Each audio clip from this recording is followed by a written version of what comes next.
The last voicemail from my wife. I was supposed to die that night. In fact, I was ready for it. It was supposed to be a routine business trip. My wife, Emma, kissed me goodbye that morning, told me she loved me, and reminded me to call her once I landed. We'd been married for 8 years, and somehow, she still managed to make every goodbye feel special. I loved that about her. She never let the small moments slip away. But my flight never took off. A storm, the worst in a decade, hit the East Coast, grounding all planes. It was chaotic. Crowded airports, exhausted travelers, it was hell. I was frustrated, impatient, but I figured I'd get a hotel for the night and catch the first flight in the morning. I called Emma to let her know I wouldn't be home, and she sounded relieved, saying something like, "Maybe it's fate. You're safe on the ground." I laughed it off. I didn't believe in fate. That night, I got the call. My phone buzzed around midnight. It was Emma. I smiled, thinking she was calling to say goodnight, but when I answered, all I could hear was static. Faint, muffled breathing, and then, a whisper. "David, please."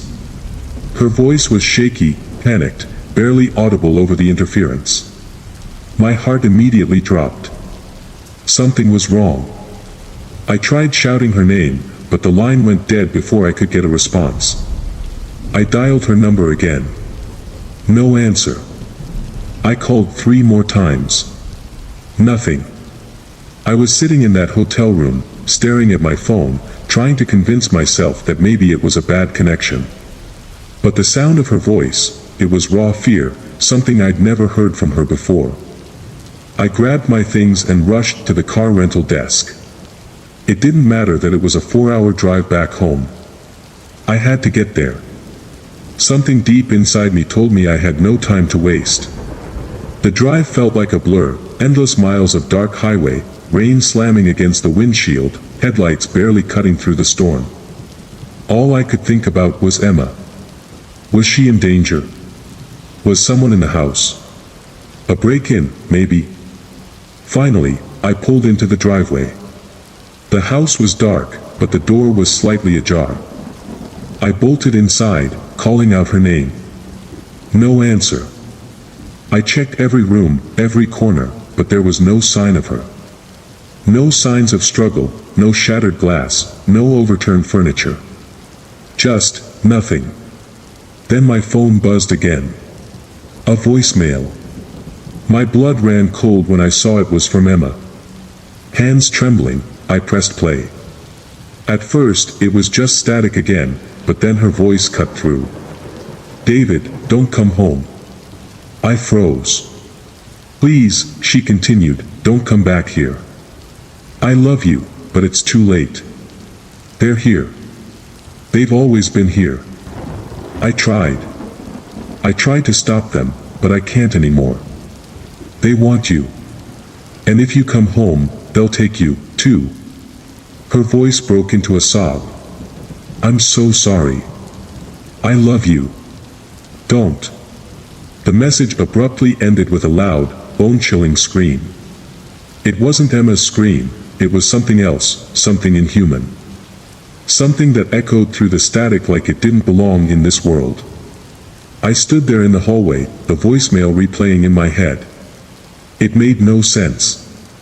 Who was they? What did she mean? Emma wasn't the type to believe in the supernatural, and neither was I. But the fear in her voice was real. I called the police, but when they arrived, they couldn't find anything unusual. No sign of forced entry, no disturbances. They treated me like I was in shock, suggested maybe Emma had run off. But I knew better. I felt it. The house wasn't empty.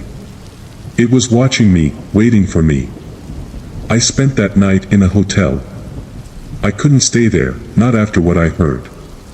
Days turned into weeks. Emma was gone, with no trace, no leads. I listened to that voicemail every night, trying to make sense of it, trying to hear something I might have missed. But it was always the same, her broken voice, her warning, that final scream. Then, one night, I was sitting in my car outside the house. I hadn't been able to bring myself to step inside since that night. I just watched it from a distance. That's when I saw her. She was standing in the upstairs window, the light dim behind her, just a silhouette. But it was Emma. I'd know her figure anywhere.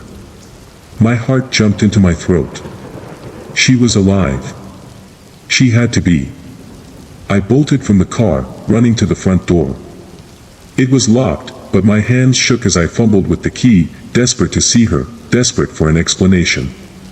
When I finally got inside, I called her name, but again, nothing. I rushed up the stairs, nearly tripping over myself in the process, and threw open the door to our bedroom. Empty. But the bed was made. And on the pillow was my phone, sitting perfectly in the center. It buzzed. Another voicemail. I pressed play with trembling fingers. David. Her voice whispered. I told you not to come back. And then the sound again, that same inhuman scream, louder this time, so loud it felt like it was coming from the walls around me, vibrating through the floor, shaking the house. I don't know what they are, these things that took my wife. But I know they want me too. I can still hear her voice, in my head, in my dreams, always begging me to stay away. But it's too late. I'm already home. And they're waiting for me.